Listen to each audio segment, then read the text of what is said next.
But even after admitting this, there is no catharsis. My punishment continues to elude me, and I gain no deeper knowledge of myself. A serial killer who terrorized Wichita for years. A sexual sadist, BTK. You telling me you never killed anybody before? I ain't saying that. We got us a serial killer. There was no doubt about it. This was a pretty sick individual. The so-called Night Stalker who has terrorized California. Take your time, sweet boy. Serial killers. From true crime channels on YouTube, to documentaries on streaming services, to miniseries that glamorize and dramatize, to full-length movies, serial killers, both real and imagined, are kind of unavoidable. And serial killers are the topic of this video. Their motivations, the mental gymnastics they perform to excuse their actions, their manipulation tactics, and the methods they use to lure their victims. But first, it's important to ask the question, why are we so infatuated with serial killers? What makes the most horrific criminal offenders in society so gosh darn interesting to watch, observe, and analyze? I put up a poll on my channel asking this very question, and here are some of what you had to say on the matter. I don't think it's anything deeper than morbid curiosity. People want to know why and how. We like seeing villains get caught. It's comforting to know that incompetence is a part of them that's proportional to how evil they are. We like to see their own arrogance cost them everything. I just listen while I work. The idea of a serial killer is so unfathomable that watching countless documentaries and videos is just a way to try to understand it. Also, putting yourself in the scenario to see how easily any one of us could be victim is another part. Gives a manufactured false sense of security since it's someone else that you don't know personally that's fallen victim. Serial killers are quite a scary concept. Just the existence warrants curiosity. Honestly, I think people are drawn to serial killer stuff because it's a mix of fear, curiosity, and trying to make sense of something totally senseless. Watching these docs or interviews, you get to see how someone can completely break moral rules and still live in the world around us. It's shocking, but also fascinating. There's also this puzzle element. Trying to figure out their motives, patterns, and how investigators catch them feels like a real-life mystery. Plus, it forces you to confront your own fears and the idea that evil isn't always obvious. It can hide in plain sight. It's scary, but that tension is addictive. So that's what some of you had to say, and at the end of this video we'll look at what some of the research implies regarding why we're so intrigued by the dark psychology of serial killers. But that being said, let's begin.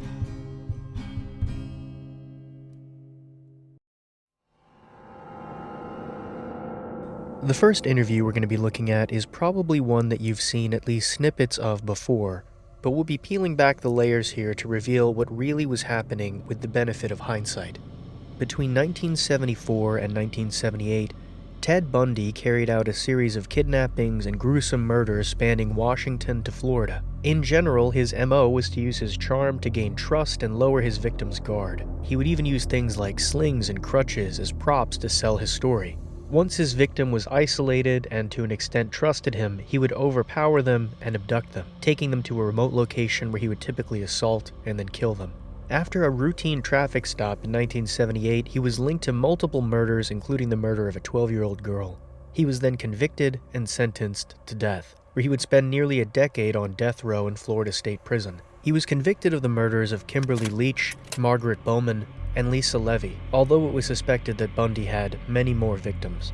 Bundy caught the public's attention not just due to his high body count and grisly nature of his murders, but because of his persona. Many, including the judge presiding on the case, viewed him as charming. He was well-spoken, intelligent, and he appeared disarmingly normal.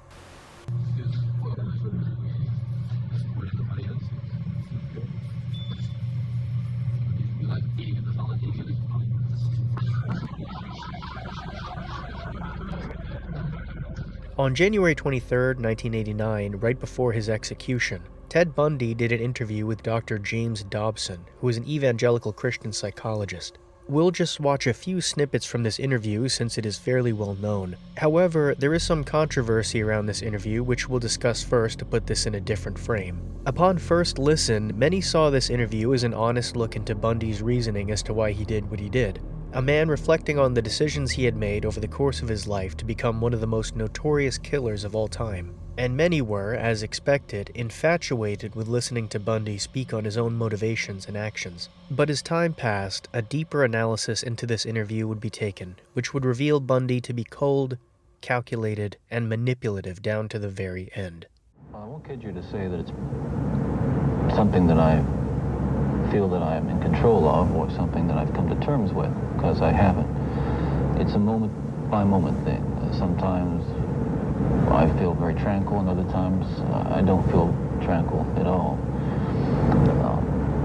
What's going through my mind right now is to use the minutes and hours that I have left as fruitfully as possible and see what happens. It helps to live in the moment in the essence that we use it productively. So right now I'm feeling calm, and in large part because I'm here with you. For the record, you are guilty of killing many women and girls. Yes. Yes, that's true. Ted, how did it happen? Take me back. What are the antecedents of the behavior that we've seen? So much grief, so much sorrow, so much pain for so many people. Where did it start? How did this moment come about? That's the question of the hour, and one that not only people much more intelligent than I have been working on for years, but one that I've been working on for years and trying to understand. Is there enough time to explain it all? I don't know. I think I understand it, though. Understand what happened to me, to the extent that I can see how certain feelings and ideas developed in me to the point where I began to act out on them. Certain very violent and very destructive feelings. Let's go back then to those roots. First of all, you, as I understand it, were raised in what you consider to have been a healthy home. Absolutely. You were not physically abused. You were not sexually abused. You were not emotionally abused. No, in no way. And that's part of the tragedy of this whole situation, is because I grew up in a wonderful home with two dedicated and loving parents, one of 5 brothers and sisters. A home where we as children were the focus of my parents' lives, where we regularly attended church, 2 Christian parents who did not drink, they did not smoke, there was no gambling, there was no physical abuse or fighting in the home. Let's first touch on the point regarding who Bundy allowed to interview him before his execution. He didn't choose a typical journalist or someone who specialized in criminal psychology or law. He did not choose someone who would challenge him, make him face the evil he had committed. Instead, he chose James Dobson, a non-confrontational, sympathetic Christian psychologist. Someone who he knew would avoid aggressive questioning regarding his crimes. Someone who would avoid the idea of personal depravity, a topic which could make Bundy look really bad, and instead focus on social and moral issues. Someone who would frame Bundy not as a monster fit for a Ryan Murphy miniseries, but as a tragic warning. Bundy's choice of James Dobson was very much calculated. I'm not saying this was Leave It to Beaver. It wasn't a perfect home. Well, no, I don't know that such a home exists, but it was a fine, solid Christian home, and nobody, I hope no one will try to take the easy way out and to try to blame or otherwise accuse my family of contributing to this, because I know, and I'm trying to tell you as honestly as I know what happened, and I think this is a message I want to get across. But as a young boy, and I mean the boy of 12 or 13, certainly, that I encountered outside the home again, in the local grocery store, the local drugstore, the softcore pornography, what people call softcore. But as I think I explained to you last night, Dr. Dobson, in an anecdote, that as young boys do, we explored the back roads and sideways and byways of our neighborhood, and oftentimes people would dump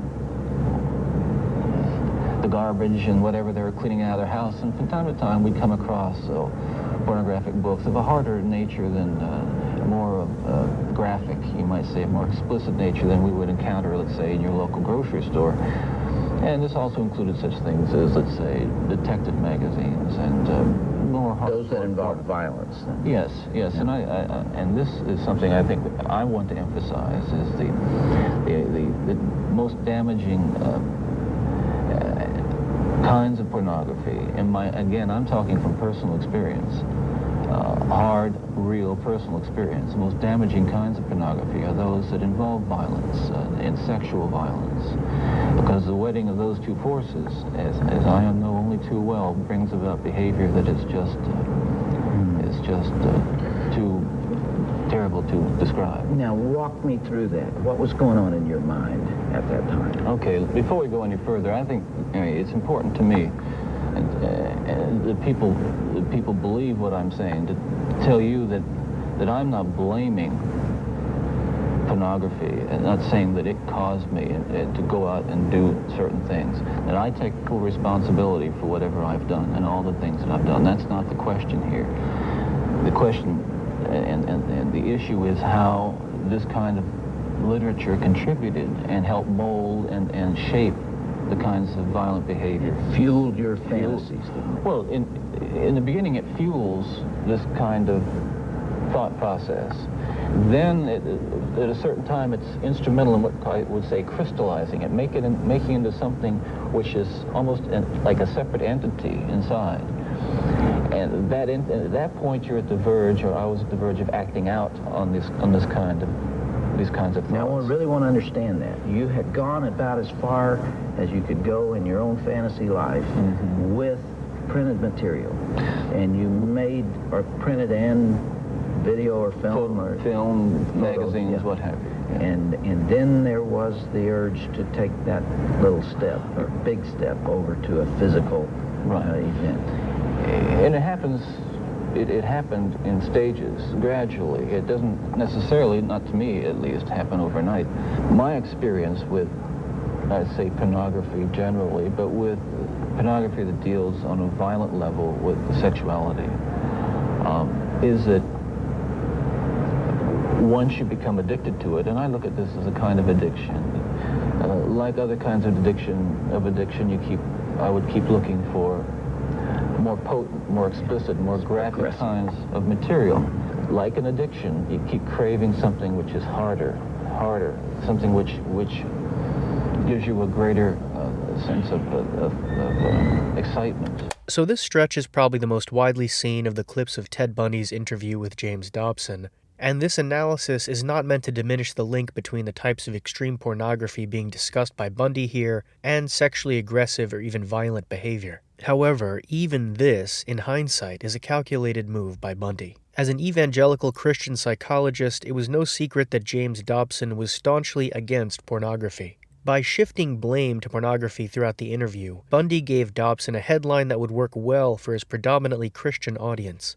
It also ensured that he would be seen as more of a sympathetic individual instead of a monster, since the rise of access to increasingly graphic forms of pornography was rising, something which many households were concerned about. And along those same lines, it would ensure Bundy would die not just a sadistic, merciless killer, but he would have something to offer, a message, a warning. In this way, both Bundy and Dobson benefited from this interview in equal but opposite ways, something Dobson may not even have realized at the time. Dobson got a headline and a cautionary tale to further his agenda, and Bundy got a platform that humanized him instead of just painting him as a cold-blooded killer. They spend a large amount of time now speaking about how Bundy's pornography addiction caused this entity within him to grow, even likening it to a possession. We'll skip ahead a little bit to a point in the interview where it becomes very clear that Bundy is trying to reframe the narrative and how people perceive him. The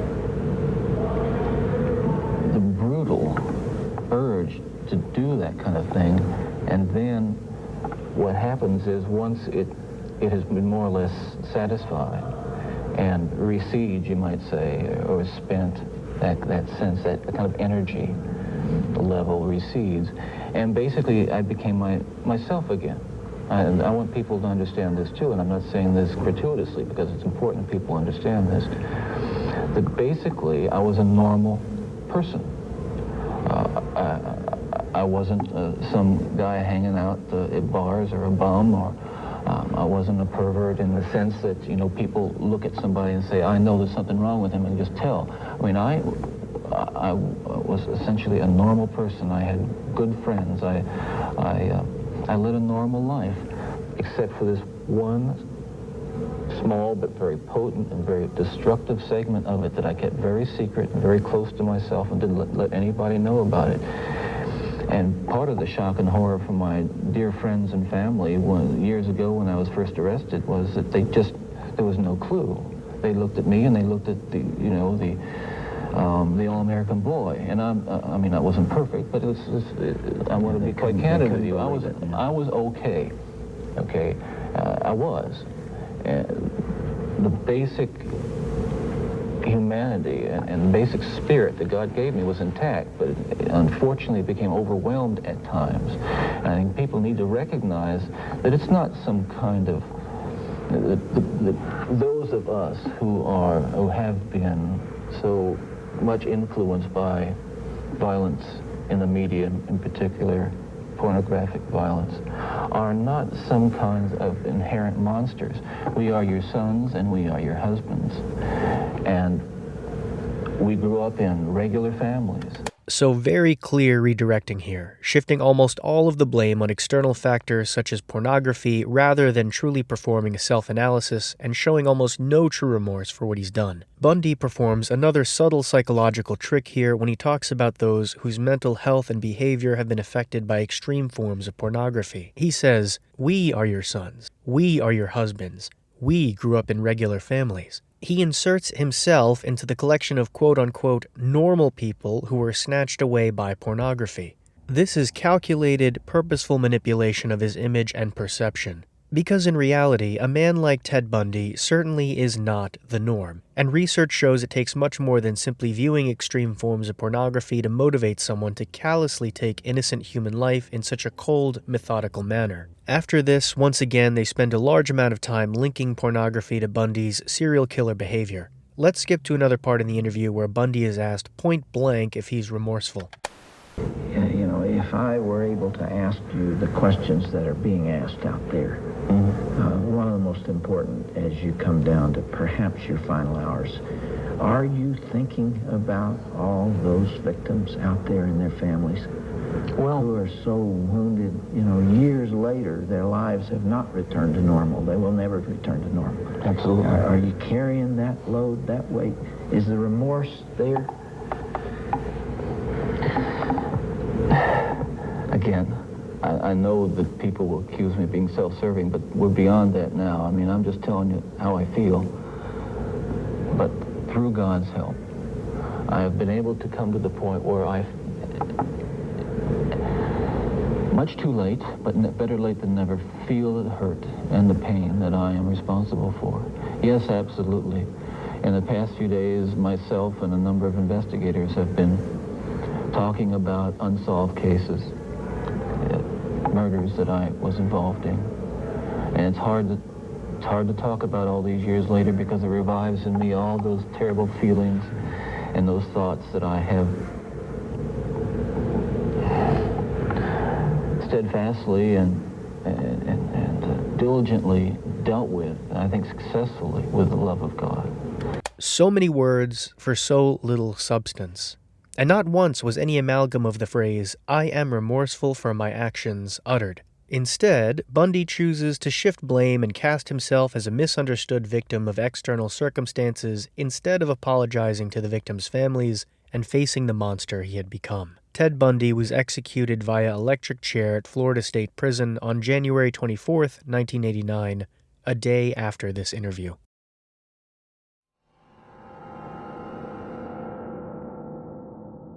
Joseph D. Miller was a serial killer who was active in the early to mid-1980s in Baton Rouge, Louisiana. Similar stomping grounds to Derek Todd Lee, the notorious Baton Rouge serial killer. He was linked to at least 4 murders of women: Randy Mack, Donna Johnson, Jackie Rush, and Nikki Gonzalez, although authorities believe his body count was much higher. Many of his victims worked as prostitutes. In 1986, Joseph Miller offered a woman by the name of Lisa Pugh a ride home and some cash. Once she was in his car, he attacked her and attempted to assault and strangle her. Lisa managed to fight him off and escape the vehicle, going straight to the police. After she gave police a description of Miller and his vehicle, it didn't take long to connect him to the unsolved murder cases. Upon searching Miller's car and home, they found forensic evidence such as blood and hair that linked him to multiple homicide victims. In 1988, he was sentenced to death. The death sentence was later commuted to life in prison on appeal. Decades later, he would confess to additional murders which would tack on more convictions. The interview we're about to see is one of those confessions. We're going to just jump right into it with both feet here.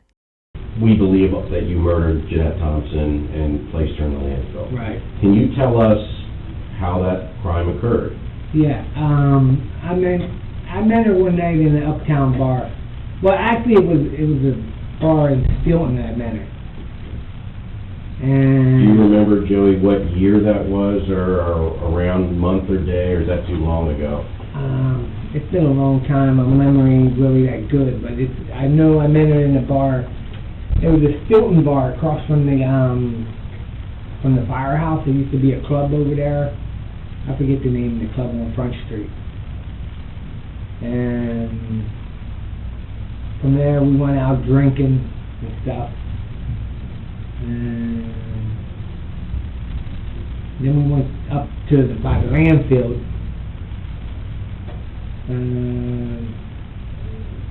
We kind of got, we had sex and stuff, and then we kind of got into an argument, and one thing led to another, and I ended up killing her.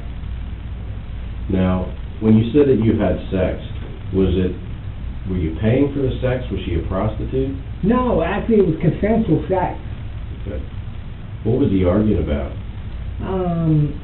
It had something to do with something stupid over money, and I was pretty wasted that night, and one thing led to another. She smacked me, and then I got pissed off, and I just hit her. I think I hit her with an old tire iron or something in the head. Was that something that you found there? Yeah, it was laying in the landfill. So, already a very different animal than someone like the manipulative, calculated Bundy. As Joseph Miller describes his crimes, you get the sense that this is somebody acting simply on impulse. Many times, as he just described, using something close by, such as a tire iron. You get the sense that there's some kind of cognitive disconnect between what he's doing and how he perceives and retells it. You'll see this more throughout the interview, as he says phrases like, "It just happened," "I just killed her," or even, "It was nothing personal." This instinctual reflex to deadly violence is highlighted in the section we'll look at next. Did you know before you left with her that you were going to kill her? No, I didn't actually know that I was going to do that. It just happened, you know what I mean? It was a heat of the moment when she smacked me, and I got pissed off after we had sex and stuff.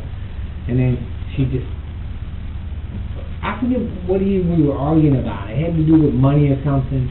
And then she smacked me, and I got pissed off. And I just picked up the piece of metal object lying there on the ground. I picked it up and I hit her once in the head. How many times did you hit her, Joe? I think maybe 2 or 3 times. Did you hit her after she fell into the ground? Yeah. Yeah. Was she crying or screaming or anything? No, actually she didn't scream or anything. So I guess she was unconscious, I guess. So you hit her a few times just to make sure she was dead? Yeah. So, and that's basically all I remember about that one. Ann got reported missing by her family in February of '86. You got out of jail in February of '86. Right. So that probably would have been one of your earlier ones. It's been so long time of trying to remember everything, you know what I mean? Tell me what you remember about Ann Ward, Kelly Ann Ward. I remember Ann Ward. Let's make sure we're talking about the same person. This is... Yeah. I met Ann Ward uptown, I'm not too familiar with the area and stuff, but it was in the uptown area. Do you remember when that was that you met her? It was late at night, I know that. But do you remember what year roughly? Was it 86? Either 86 or the beginning of 87, I think it might have been. Okay. Where did you meet her at uptown? Uptown, it was I'm trying to remember the area back then. It was... Was it at a bar or on the street? Yeah, it was a bar on the corner. It was, I remember it was late at night. I met her, and... Well, what happened after you met her? Alright, well, I met her, we hung out for a little bit, and then she wanted some money, so I went that night to my brother-in-law's house to try to get some money from him. And... She wanted money for sex? Yeah. Okay. And my brother-in-law gave me, I borrowed like $25 from my brother-in-law that night. Who's your brother-in-law? Dave Keller. Dave Keller? Yeah. Where did your brother-in-law live? Did you go to his house? Yeah, we went to his house. She was out in the car waiting while I went up to talk to him. Was that, what car were you driving back then, do you remember? It was a blue Ford. Okay. And so then I gave her the money, and then we went out, we was partying a little more, and then we ended up at the landfill, and then we had sex, and then she wasn't satisfied with the money I gave her, and then she started talking about she wanted more money, and then I thought I didn't have any more, and then we got into a heated argument, and I was like, well, and one thing led to another. We need to be a little bit more specific than that. Okay, well, I was already mad about the fact that she wanted more money after we agreed on, you know what I mean, 25 that I already gave her. You know what I mean? And she wanted more money, and she talked about she gonna have to tell the cop that I raped her, I did this, did that. So, and then me already thinking, well, if the cops get involved with this, then they're gonna think that, you know what I mean, trying to get me for the other ones, and so I was like, I had nothing else to lose, so then I just killed her.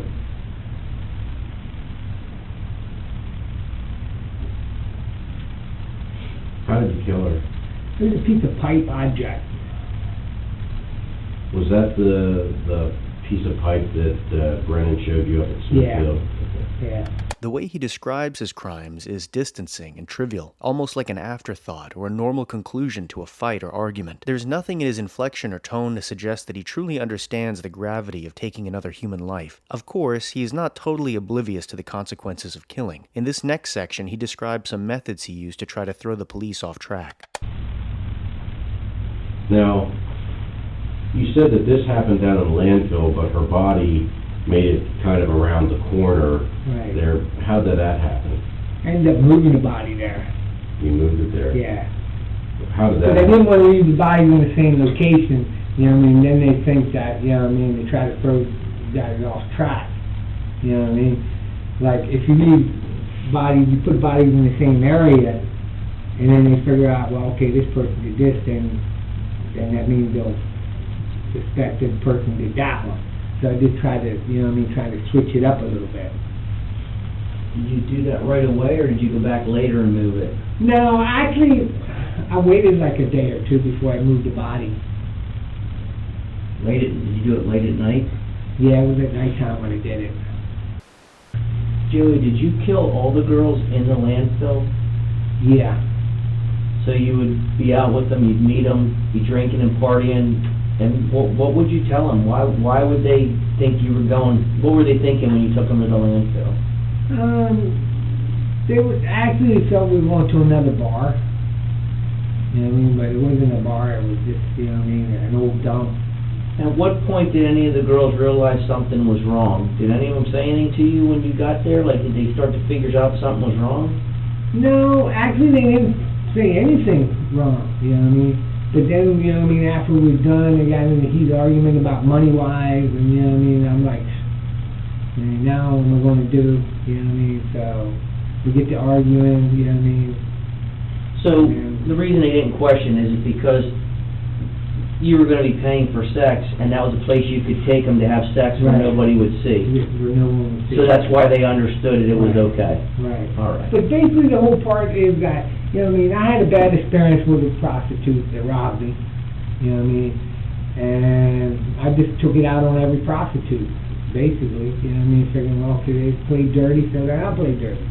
Here we have our first glimpse of rationalization from Joseph on the bigger picture of his crimes, why he does what he does. And he simply attributes it to having a bad experience with a prostitute who robbed him, which in turn led to him taking out that rage on all prostitutes. This type of overly simplistic cause and effect reasoning is a way to keep his crimes compartmentalized in his mind. We'll wrap this up by watching Joseph's attempt at expressing remorse for his actions.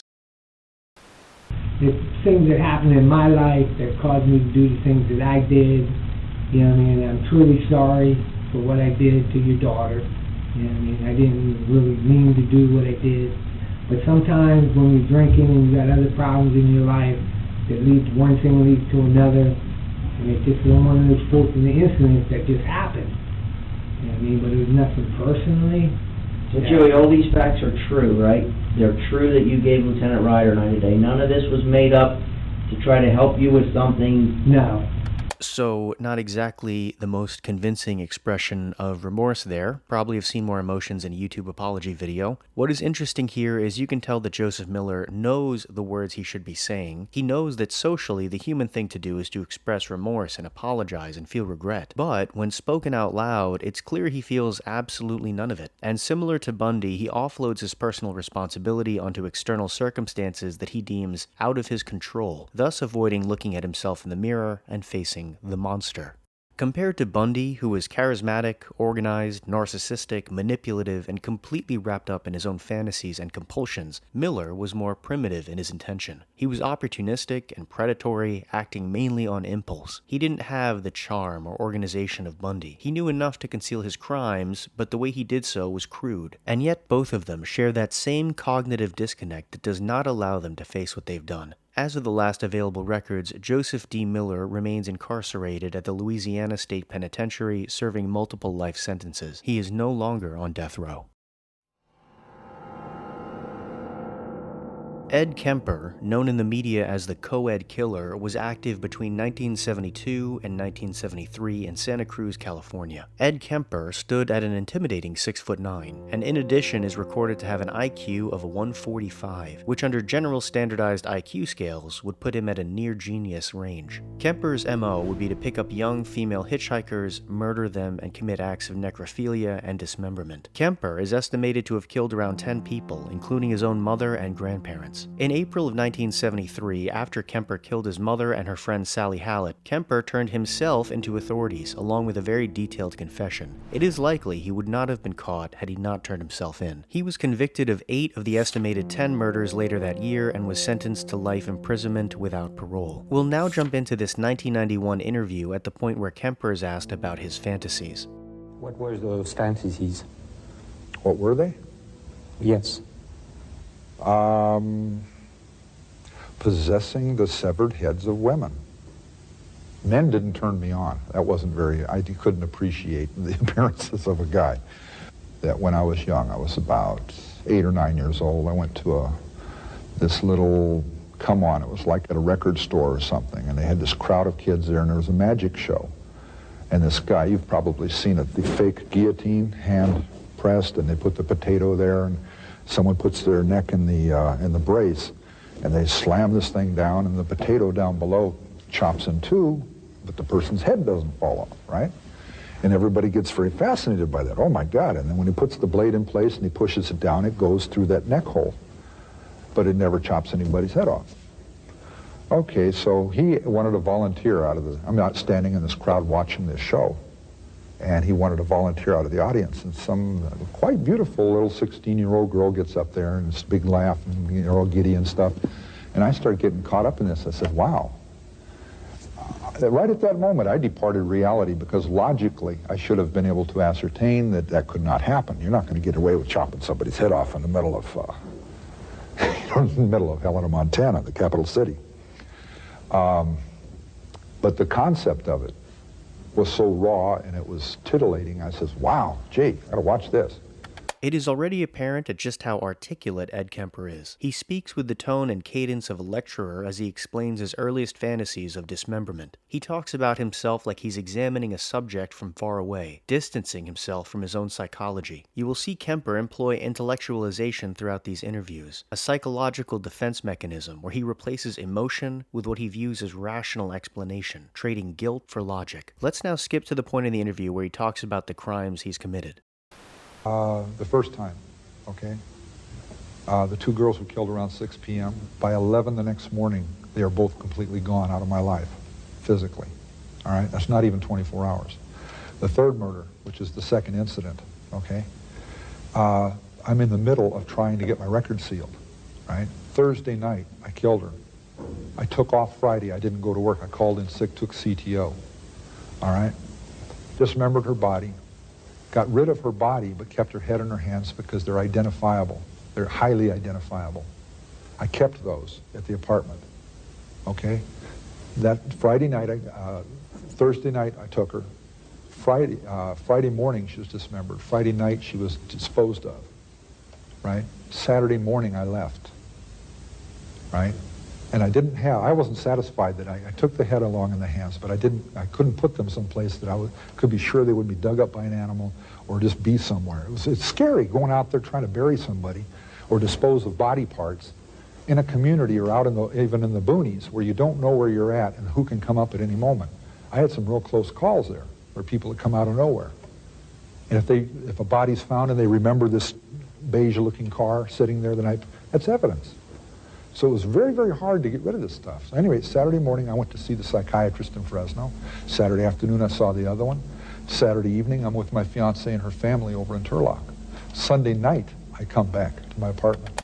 Something that many serial killers share, Kemper being one of the prime examples, is this cold, detached way they describe their crimes. Kemper describes killing someone and hiding the body as casually as someone would describe their workday. As discussed previously, Kemper is a perfect example of dissociation and intellectualization. Through these two psychological defense mechanisms, he's able to separate emotion from action. In his mind, this is a way of preserving his dignity in the face of what society views as unforgivable, unimaginable, and horrific actions. These blunted emotions are typical when it comes to serial killers, and from brain scans, this can be partially attributed to reduced activity in the amygdala, the area of the brain that processes fear, empathy, and moral emotions such as guilt or disgust. This points to not only a psychological aspect of Kemper's behavior, but also a neurological one.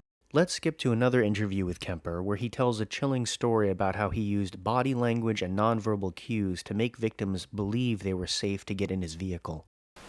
Shortly before it all ended, I drove up to the Bay Area, and I was living there. I was up in Alameda. But I was living with my mother in Santa Cruz and commuting because I had to work up there, and I stayed with a friend. I went out to Berkeley, and I drove Ashby Avenue, one of the places I used to drive, looking for co-eds. And I drove from Highway 80 up Ashby Avenue to Highway 13. The first two co-eds I killed were on Ashby Avenue. They were 5'2", slight of figure, you know, we call petite. And one's black hair, one's blonde hair, okay? Now I'm driving the opposite direction up Ashby Avenue. It's a year later. I'm seeing if I can maintain. I'm not hunting. I'm out seeing if I can maintain. I have a weapon in the car.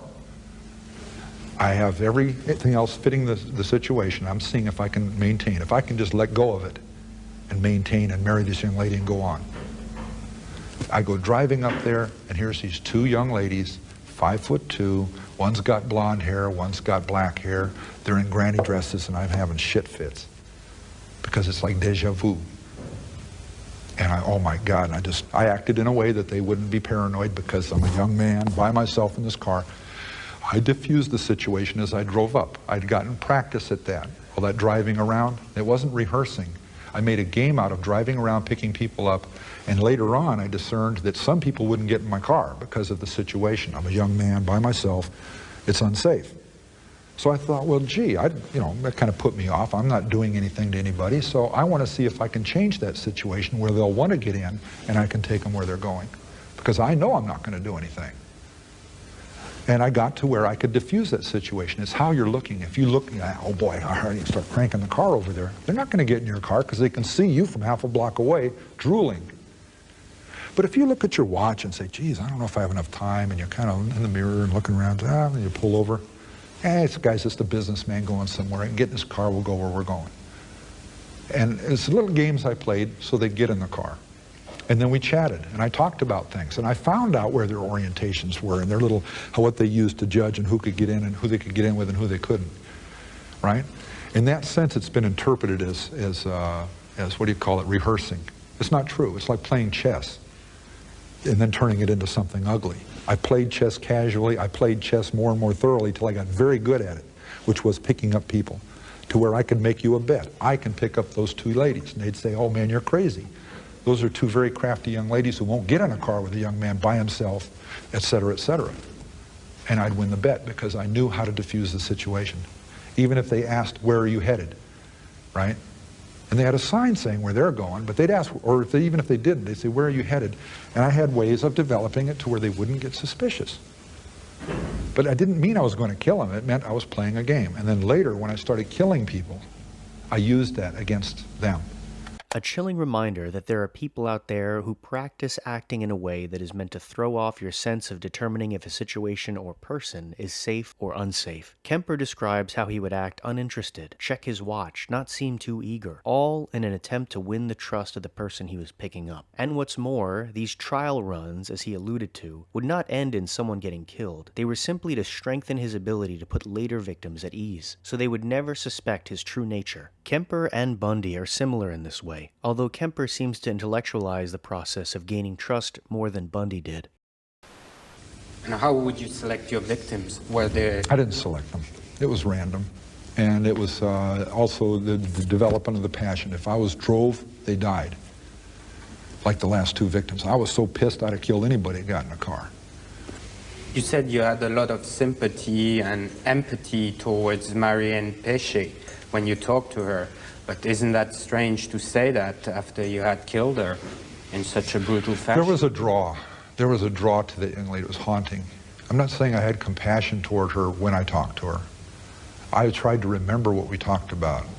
And in fact, I think what I said about her is that she epitomized what really drove me. She was a haughty young lady. She's kind of stuck up, distant. I look back on it and I see a girl that was not beautiful, she was not plain, she was somewhere in between, and she was caught up in that beauty thing, like kids in the valley are, okay? Valley girls, trying to make something of themselves and exploit little attributes they have and to downplay other ones. And she was playing Little Miss Distant with me, and her friend was very open and her roommate was very open and very country girl talking and stuff. And it's sad because Marianne was the expert at hitchhiking. She had been half her life in Europe. She'd hitchhiked around Europe. She'd done it in the United States. She was good at it. She didn't want to get in the car. The other girl, Anita Lucchesa, wasn't a hitchhiker. She'd been raised by her family, you don't do things like that, that's totally out of line, and her friend talked her into it. And once she got into it and she saw how much fun it was, and they meet the different people and they talk with people, that by the time they're leaving Berkeley, right, it's all about who gets the front seat and who gets the back seat. So she opened the door and asked where I was headed. And it says Stanford right on the sign they were holding up. And I said, I'm going to Palo Alto, I can drop you off. Oh, great. And she jumps in, grabs her stuff, jumps in, opens the back seat up for her friend, who's standing there looking at me long and serious about whether or not, because I could tell at the time, she knows better than to get in. Single adult, it's a coupe instead of a four-door car, so she cannot get out other than through the front seat. So that's all the warning signs of not getting in with a single, in that kind of a situation. All of the things were wrong about it. But when I drove up, I pulled that little stunt of looking at my watch. Do I have time to pick them up? And you wouldn't believe how much effect that kind of thing has. And when she kept staring at me and looking for something wrong in my eyes, I gave this look back like, I don't understand. Why are you looking at me like this? I gave her that back, and she says, oh, this guy's a dork. He's innocent as hell. She gets in. Okay, we're driving along, and I'm looking at this young lady in the rearview mirror. And I look back at it years later, and I'm saying, she kept looking me back, too, right in the eyeballs. I'm wearing dark glasses, but they're not totally dark. And I'm realizing now that she could see me looking at her, and she was looking right back at me. And instead of saying something to me like, what are you looking at? Or, hey, maybe you ought to drop us off or something like that, she just kept looking back at me. And I'm looking at her and she keeps looking at me. And I'm thinking she's playing this little game. It's not really teasing, so to speak. It's just this little psychological game back and forth that men and women do sometimes. The young girl in the front, Anita, was at one point in the driving, and I'm sure they were doing little looks at each other and little comments that I didn't pick up because I'm driving and looking for places to go. That somewhere in that communication, she gave me this sexy little look, you know, like, oh boy, you know, you're a pretty good-looking guy, you know, da-da-da. And I smiled back at her, but not this hungry, oh yeah, I like to get down with you kind of thing. It was just I smiled back at her, and I saw it for what it was. It's an 18-year-old girl that's feeling her oats. She's not doing anything wrong. It's sad and it's real pathetic. But some of this stuff was, I was getting real caught up in this girl in the back seat. You know, I was, she was, you know, to me at that point she was really beautiful. She had the most incredible blue eyes, right? She had this really shiny black hair that was turning me on. And I was getting drove because I just kept playing this game of picking people up, and I had plugged in those fantasies of killing people. And, you know, the titillating little fantasies, and I says, geez, I keep walking away from that. And I put myself down as being weak for not being able to do something about that. Right? So I kept driving and driving on myself saying, I got to do something. I got to do something about this.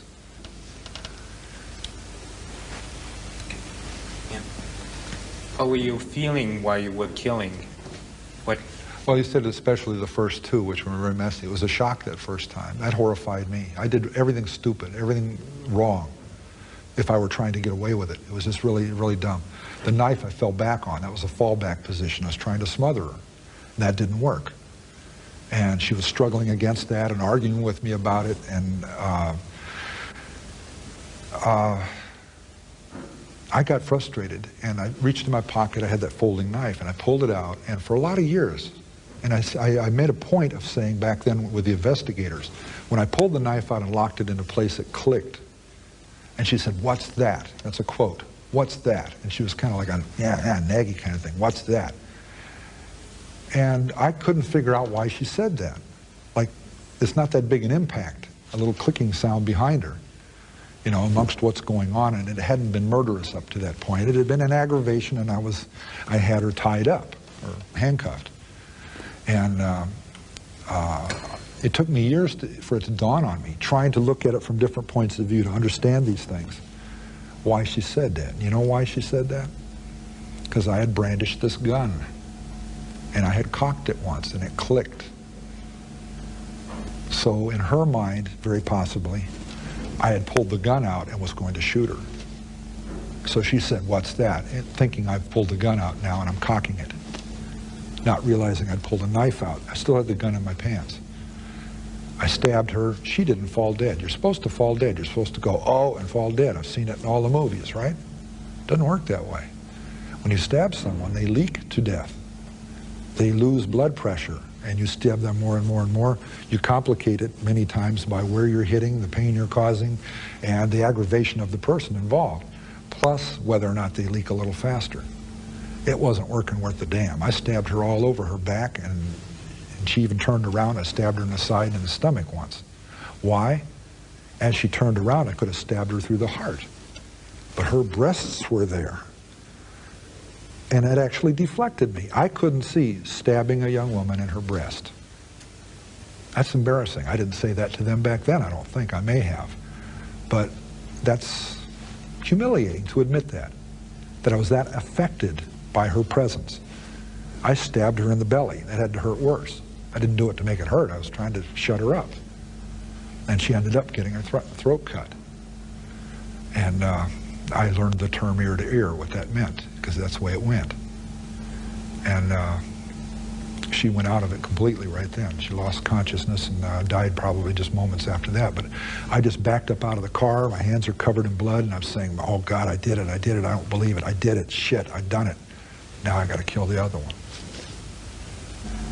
And toward the end, when I picked those two girls up, and I said they were just like the first two, like Marianne Passion and Anita Luchessa, who'd haunted me all this time, and now two more just like them get in the car. We drive up 13, and we get to this figure 8 cloverleaf interchange where it hits 580, and they want to go under the freeway and back up on and head out this way. And out that way, I happen to know just a couple of miles down the road is Palomares Drive, where I took Anita Luchessa and Mary Ann Pesch and killed them. Mills College is back this way, toward downtown. They don't think so. They want to go this way. I'm saying, gee, you don't want to go that way, and I can't tell them why. You do not want to go that way. Mills College is this way. Well, no, we go there, and we know where it's at. We live there, and we want to go. And as we're approaching this interchange, I'm saying, no, we need to go in the right lane, get up on the freeway and go downtown. You want to get in the left lane, go under, cross up, and that's going to be another step closer to you dying. Because even if I don't go all the way out to Palomares Road, up 580, if I stop where it starts to go out in the country and I get back on the freeway, that's where I used to work on the highways. That's one of the places where it's a cul-de-sac. You drive down there, it's a very quiet street, comes down up onto the freeway very sharply, and they're dead if these urges take over. And if I go that way, it's not encouraging me to stop. It's testing beyond where I want to test. We've already gone beyond that by them getting in the car because, geez, it's just like those first two. I was actually scared to death. I was going to kill them. And by that point, I had killed all of the co-eds. It was 2 months after the last two. And I'm seeing if I can pull out of it, like drinking or something, or smoking. And at the point where we're bickering, if they'd started shrieking or banging on the windows, I'm busted.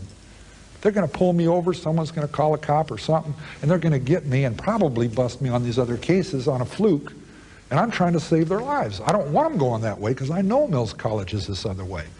They get scared shitless. And, oh my God, we shouldn't have gotten this guy's car, and they're getting all puckered up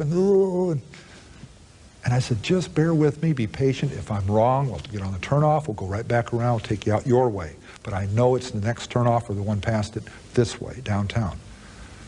Trust me, please. And they're sitting like this, and they quit talking to me, and they're looking straight ahead.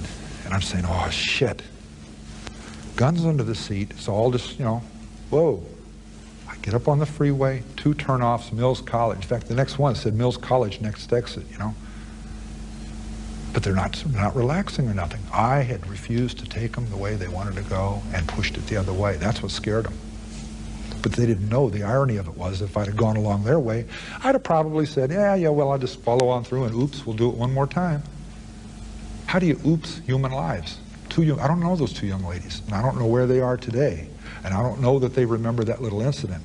But when I drove them to Mills College, inside of Mills College, to their college entrance, right to the building, to the dormitory, and they got out of that car and flew up those stairs. Never even looked back. I'll bet they quit hitchhiking quite so casually after that. But you know what? I don't think they know to this day how close that came. Not much to say to add on to that, except be very careful who you get into cars with. As of the making of this video, Ed Kemper is still serving his sentence in California State Prison.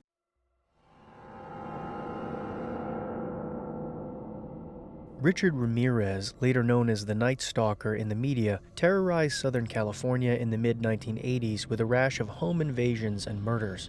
The break-ins and killings were sporadic and unpredictable. He struck in wealthy and modest neighborhoods, all under the cover of darkness. Ramirez's MO was fairly simple, which made it all the more terrifying. He would slip into a house at night through unlocked doors or windows, something that was much more common in the 80s than today, and once inside he would murder his victims by shooting or stabbing them, oftentimes in shockingly ruthless fashion. He would also often leave satanic imagery or written threats at the crime scene to amplify the horror for the investigators and the public. One of the most unsettling things about the Night Stalker murders is that they didn't follow a specific pattern. He attacked men and women, rich and poor. No one was safe. Until forensic evidence, specifically a fingerprint from a stolen car used in one of the murders, linked Richard Ramirez, who was already in the police database from a previous crime, to the killings. His face was shortly released to the public, and in an attempt to escape, Ramirez tried to carjack a woman in broad daylight, but was chased down and beaten by a group of nearby residents. He was arrested shortly after. There aren't a ton of taped interviews with Ramirez, but we'll look at one that demonstrates just how normal he could come across if one were to talk to him without the context of his crimes. Yes, I believe a serial killer comes about by circumstances, and it's like a recipe. Poverty, drugs, child abuse, a few other things that I can't recall right now, but I believe that these things, you know, contribute to a person, to a person's frustration and anger, and at some point in life, he explodes. You'll notice a common thread for many of these serial killers, the offloading of responsibility to circumstances beyond their control. Again, a method of mental gymnastics which allows them, to an extent, to separate themselves from the responsibility of what they've done. You'll also see another common thread, distancing vocabulary. Ramirez does not say, "and then I exploded." He says, "at some point in life, he explodes," language that separates himself from the profile of a serial killer. Evil is feelings and emotions like anger, hate, lust, and greed. Whereas if I didn't give in to them, I would be crushed by them. Everyone becomes a philosopher in prison, don't they? As far as the crimes they say I committed, I've been convicted of.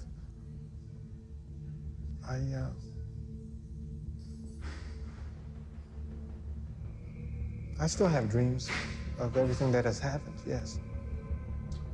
But I like nightmares. I was happy till the day I got arrested. I had hoped, not as much as I would like. I do exercise. I meditate. You did? Yes, I meditate. Here? Yes, in my cell.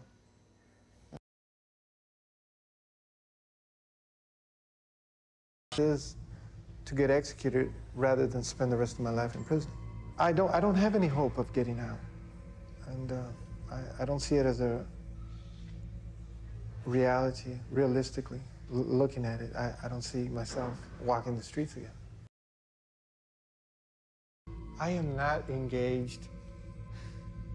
I am not engaged, and no, I don't want to talk about anything like that. California's Night Stalker has married behind bars. Were you ever in love with a woman? I have been in love. When? How old were you? I was 15. I was 15. And what happened? I got sent, I was with her 3 years and I got sent to reform school. And when I came back, we lost touch and she got married and that was it. Do I associate sex with violence? Break. Shit, man, this is a hard question. Not a very reassuring response there. I don't know. I can't answer that, Mikhail. I mean, hold it. Just, no, we can't get into that. See, she tries and makes, keeps me going, but I can't. Don't laugh like that. You're making me laugh. I hope you edit this real good, Philip. Thank you. If you're a little unsettled by just how personable Ramirez comes off in this interview, you're not alone. He laughs, jokes around, smiles. It's easy to see how he could gain someone's trust. But the thing to remember with Ramirez and many serial killers is this is part of a deeper psychopathy. Ramirez and others possess what psychologists sometimes refer to as a mask of sanity. This is the ability to appear completely normal, even charming, while feeling absolutely nothing beneath the surface. It's a form of emotional masking where empathy is imitated instead of experienced. It is simply a performance of humanity, not the real thing. But it can be hard to differentiate, especially when someone is good at it. Okay, go ahead, man. What do you, I'm at a loss here. What do you want me to say? People. Nothing. I wanted to say the things you've made me think you got. Hold on, Mike, hold on. Look, sometimes I can't I can't say what I really feel. I am pending trial here. As to sex and violence, many people are into S&M and bondage and stuff, and there's clubs that... Yeah, we're talking about you. Me? Well, sex and violence? Well, No, I don't think I'll answer that, no. הוא יודע מה עברת? What? זה קשה לראות שהוא מתקרב אלייך ככה. Well, no, I agree. That was a stupid answer, but Jesus, this is a wicked world, and in a wicked world, wicked people are born, you know, and regretting is not my style. I cannot regret. It just isn't me. Why, you feel it's threatening your well-being? Possibly. I believe in fate, you know, destiny.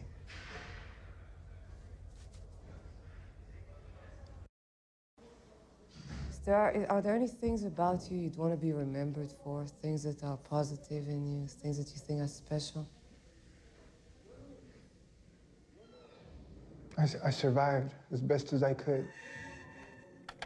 Ramirez spent over 23 years on death row at San Quentin State Prison. In that time, he amassed a cult-like following of people who were intrigued and attracted to him, something that, alarmingly, is not too uncommon. He eventually married one of his admirers, Doreen Leoy, in 1996, as was alluded to in the previous clip. He died on June 7, 2013, while still on death row from lymphoma.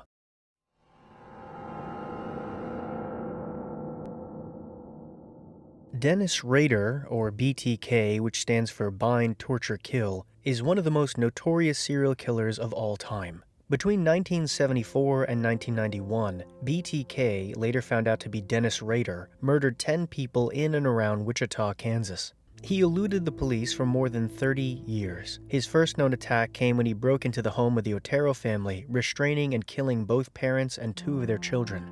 Over the following decades, Rader's pattern would become more apparent. He would stalk women, who he would refer to as projects, another method of emotionally distancing himself. After a victim was selected, he would break into their homes, bind them, and kill them in ways that aligned with his deeply embedded fantasies, involving control and domination. These were some of the most horrific crimes Kansas had ever seen. Rader would also often taunt the police, sending them letters containing poems and descriptions detailing his crimes. And then, in 1991, the letters stopped, and BTK seemed to vanish into thin air. Some speculated he moved, or died, or perhaps was incarcerated for an unrelated crime, but all of these assumptions were wrong. In reality, he had stepped back from his life of killing to raise his family. He served as a church council president at Christ Lutheran Church. He even worked as a city compliance officer, flexing his authority by enforcing neighborhood rules. But the fantasies that drove him to kill never went away, which is why after over 10 years of silence in 2004, Rader once again contacted police in the same way he did prior to 1991, by writing them a letter reviving the BTK case and threatening to kill again. But things were different now, and new forensic tools were available to aid investigators, tools that Rader was not familiar with. So after the absolutely moronic decision to contact police and taunt them again, he made an equally stupid decision to ask them if a floppy disk was traceable so he could send them more parts of his manifesto. They said it wasn't, and in the most boneheaded, stupid town move of all, Rader chose to believe them, sending a floppy disk containing a Word file where he wrote details about his previous murders. Truly the actions of a man with a fork in a world of soup. And in a twist everybody saw coming, it turns out metadata could be extracted from floppy disks. And within a very short time, investigators uncovered that the enigmatic BTK was a man by the name of Dennis Rader. And all the data they uncovered matched up perfectly with the old BTK profiles. As the final nail in the coffin, they obtained DNA samples from Dennis's daughter, which they used to confirm the identity of Dennis Rader as the BTK killer. As chilling as recounting his crimes are, what is even more unsettling is actually listening to him recount them. His courtroom confession is popularized from his cold, callous, lecture-like delivery as he recounts life after life that he snuffed out. We will look at a snippet of this courtroom confession and see how his psychopathy stacks up against the previous killers we mentioned, as well as how he was able to compartmentalize his life in a way where he could live all of these different identities at once. All right, Mr. Rader, I need to find out more information. On that particular day, the 15th day of January, 1974, can you tell me where you went to kill Mr. Joseph Otero? I think it's 1834, Edgemore. All right. Can you tell me approximately what time of day you went there? Somewhere between 7 and 7:30. This particular location, did you know these people? No, that's no, that was part of my, I guess my what you call fantasy. These people were selected. All right, so you were engaged in some kind of fantasy during this period of time? Yes, sir. All right. Now, when you use the term fantasy, is this something you were doing for your personal pleasure? Sexual fantasy, sir. I see. Rader highlights the idea that he committed these murders not from some opportunistic violence, but rather to fulfill some kind of fantasy. In this way, the psychology of Dennis Rader differs from a killer like Ed Kemper, Joseph Miller, or Richard Ramirez. The fantasy he describes here was not necessarily derived from the desire simply to kill. It was the desire for control. This can be further substantiated by the fact that Dennis Rader never sexually assaulted his victims. However, he did commit sexual acts at the crime scenes. The terror and control he would have over his victims prior to killing them was the itch which he was trying to scratch in terms of his fantasies, not necessarily the killings themselves. So you went to this residence, and what occurred then? Well, I had did some thinking on what I was going to do to either Mrs. Otero or Josephine, and basically broke into the house, or didn't break into the house, but when they came out of the house, I came in and confronted the family, and then we went from there. All right. Had you planned this beforehand? To some degree, yes. After I got in the house, I lost control of it, but it was, you know, in the back of my mind, I had some ideas what I was going to do, but I basically panicked that first day. So beforehand, did you know who was there in the house? I thought Mrs. Otero and the two kids, the two younger kids, were in the house. I didn't realize Mr. Otero was going to be there. All right. How did you get into the house, Mr. Rader? I came through the back door, cut the phone lines, waited at the back door, had reservations about even going or just walking away, but pretty soon the door opened and I was in. All right. So the door opened. Was it open for you, or did something? I think one of the kids, I think the junior, or not junior, yes, the young girl, Joseph, opened the door. He probably let the dog out because the dog was in the house at that time. All right. When you went into the house, what happened then? Well, I confronted the family, pulled a pistol, confronted Mr. Otero, and asked him to, you know, that I was there to, basically, I was wanted to get the car. I was hungry, food, I was wanted, and asked him to lie down in the living room. And at that time I realized that wouldn't be a really good idea, so I finally, the dog was a real problem, so I asked Mr. Otero if he could get the dog out, so he had one of the kids put it out. And then I took him back to the bedroom. You took who back to the bedroom? The family, to the bedroom, the 4 members. All right, what happened then? At that time I tied him up. While still holding him at gunpoint? Well, in between tying and yes. Yeah. All right. After you tied them up, what occurred? Well, they started complaining about being tied up, and I re-loosened the bonds a couple of times. Tried to make Mr. Otero as comfortable as I could. Apparently had a cracked rib from a car accident. Make no mistake, the loosening of the bonds here is not necessarily an indicator of any sort of empathy or kindness on the part of Dennis Rader. Above all else, as we mentioned, Rader craved control. He craved the fear, the helplessness, and the domination over his victims. He is the captor who can injure or punish. He is also the only one who can provide relief. In essence, he is telling them that he is the one who controls every detail. It was also a method to keep his victims somewhat calm so they wouldn't suspect he had already decided to end their lives. So I had him put a pillow down for his head, had he put a, I think he's a Parker or a coat underneath him. They talked to me about, giving the car and whatever money. I guess they didn't have very much money. And there I realized that, I didn't have a mask on or anything. They already could ID me, and made a decision to go ahead and put him down, I guess, or strangle him. All right, what did you do to Joseph Otero Sr.? Joseph Otero? Yeah, okay. Joseph Otero Sr., Mr. Otero, the father. I put a plastic bag over his head and then some cords and tightened it. And this was in the bedroom? Yes, sir. Did he, in fact, suffocate and die as a result of this? Not right away. No, sir, he didn't. What happened? Well, after that, I did Mrs. Otero. I had never strangled anyone before, so I really didn't know how much pressure you had to put on a person or how long it would take.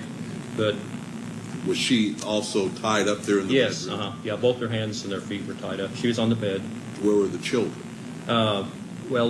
Josephine was on the bed, and Junior was on the floor this time. So we're talking first of all about Joseph Otero. So you had put the bag over his head and tied it, and he did not die right away. Can you tell me what happened in regards to Joseph? He moved over real quick, and I think tore a hole in the bag, and I could tell that he was having some problems there. But at that time, the whole family just went panicked on me, so I worked pretty quick. You worked pretty quick. Well, I strangled Mrs. Otero, and she went out, or passed out. I thought she was dead. She passed out. Then I strangled Josephine. She passed out, or I thought she was dead.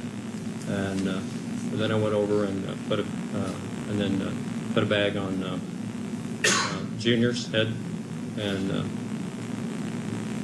then if I remember right, Mrs. Otero came back. She came back and... Sir, let me ask you about Joseph Otero Sr. You indicated he had torn a hole in the bag. And what did you do with him then? I put another bag over it, or either that or if I recollect, I think I put either a cloth or a T-shirt or something over his head, and then another bag. There is a psychological term that was coined almost specifically to describe what we're witnessing in this interview by Dennis Rader, and that term is cubing. For many of us, we're an amalgamation of all the decisions we make, good and bad. All of our hobbies, our vices, our relationships, our careers, our goals, our actions. It would be very difficult to extract and analyze just one aspect of our lives individually. But for some people, the way they view themselves is a little more segmented. Imagine a cube, like a Rubik's Cube. Every single square on that cube is a different aspect of that person's life or personality. Father, husband, employee, burglar, serial killer. Each square of the cube is part of a conglomerate, but no single cube dominates the whole. By developing this mindset, Rader is able to slip into the cube of a husband and father, but then slip just as easily into the cube of a murderer and serial killer. This cubing mentality is also attributed to the way he can calmly, matter-of-factly, and with almost lecture-like detail recount the horrible things he's done for not just an entire courtroom, but for the entire world. Did he subsequently die? Well, yes. I didn't just stay there and watch him. Then I was moving around the room. But all right. So you indicated you strangled Mrs. Otero after you had done this. Is that correct?